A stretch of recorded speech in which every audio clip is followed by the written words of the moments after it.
ખાતાએ એમ કે જે અમારી ગૌચરની જમીન છે એમાં ફેન્સિંગ કરી દીધું અને અમારા ઢોરો જવા નથી દેતા ચરવા માટે, અને એમણે સ્પષ્ટ ચીમકી આપી છે કે તમારા ઢોરો જો આ જમીનમાં ગૌચરની જમીનમાં આવશે તો અમે પેલા ઢોરવાડામાં મોકલી આપીશું।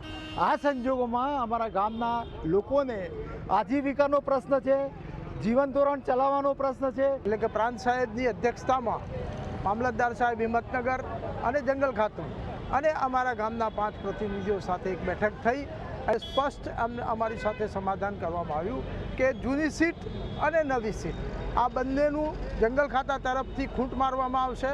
જરૂર પડશે તો અમે DRL મારફતે પણ સર્વે કરાવીશું અને જૂની સીટ અને નવી સીટનું મેળવણું કરીશું।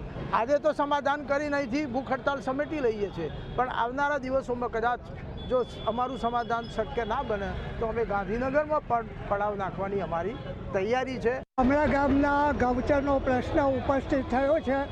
મહેરબાન કલેક્ટર સાહેબે, પ્રાંત ઓફિસર સાહેબે, મામલતદાર સાહેબે સારી રીતે અમને સોંપ્યા અને રેકર્ડના હિસાબે પણ એમણે હુકમ કર્યો છે કે માપણી કરી ફોરેસ્ટ ખાતાને અને રેવન્યુ ખાતાને સાથે રાખી અને માપણી કરી અને કઈ જમીન ગૌચરની છે અને ફોરેસ્ટની છે એ પણ અમે ચોક્કસ કરી અને તમને ફાઇનલ કરી આપશું। ફક્ત 75 એકર એમની ગૌચર ક્યાં છે એ અમને કંઈ એકચ્યુઅલ ખ્યાલ નથી, પરંતુ અમારે આજની મિટિંગમાં એવું નક્કી કરવામાં આવ્યું કે અમારા સર્વેસી દ્વારા જોઈન્ટ માપણી કરીશું અને તે અમને ખરેખર એમના જે દીધા છે એમાંથી અમને પ્રકાશ પાડીશું।